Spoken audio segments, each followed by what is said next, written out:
You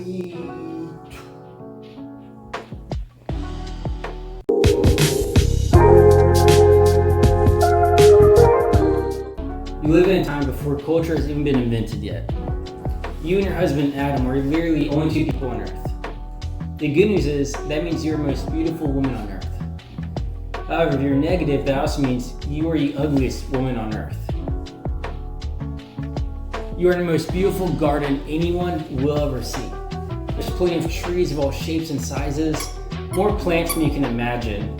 But there are flowers of many colors and beautiful smells, animals as far as the eye can see, and not a thorn, weed, or any sign of death in sight.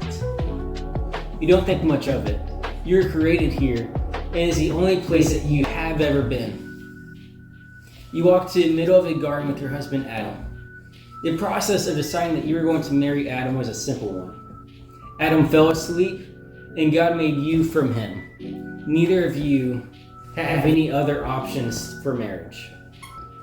You and your husband go to the middle of a garden, where you see two large and mighty trees, the tree of life and the tree of the knowledge of good and evil. You know what God has told you. You can eat anything except for the tree of the knowledge of good and evil. But you don't plan on eating anything right now. Y'all just like being here because they are beautiful trees, even for a garden standard. And you can see more of the garden from here than you can from anywhere else. As you get near the trees, you notice that the tree of knowledge is moving. But only one branch is moving, it's going up and down, side to side. As you get closer to get a better look, you notice that isn't a tree after all, but a weird long stick thing that Adam has chosen to call a snake for whatever reason.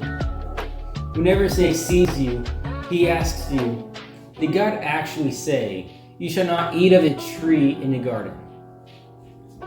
It's only you and Adam, and that hasn't been invented yet. You've had plenty of time to learn how to talk to animals. You respond, we may eat of the fruit of the trees in the garden, but God said, you shall not eat of the fruit of a tree that is in the midst of a garden, neither shall you touch it lest you die. You see Adam throw his head in confusion as he mutters under his breath, I thought we could touch it as long as we didn't eat it. Also, I thought it was only a tree of knowledge. I don't remember both trees being involved with this rule. The snake tells you, you will not surely die.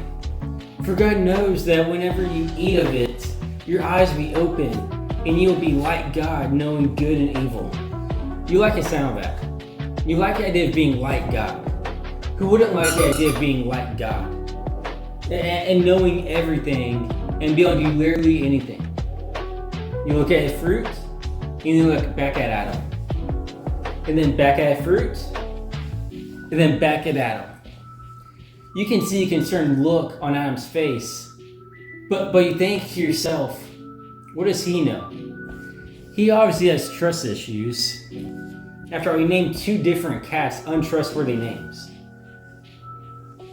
You reach for a fruit and take a bite, and you watch as Adam leans in to see if you are going to die. You get a big grin on your face because it is one of the best things that you've tasted. And not wanting to be selfish or being the only one that did what God said not to do, you offer a bite to Adam. Seeing you're not dead and knowing that it tastes good, he takes a bite as well. Knowing that y'all messed up and that God could come to spend time with you at any moment, you both try to hide.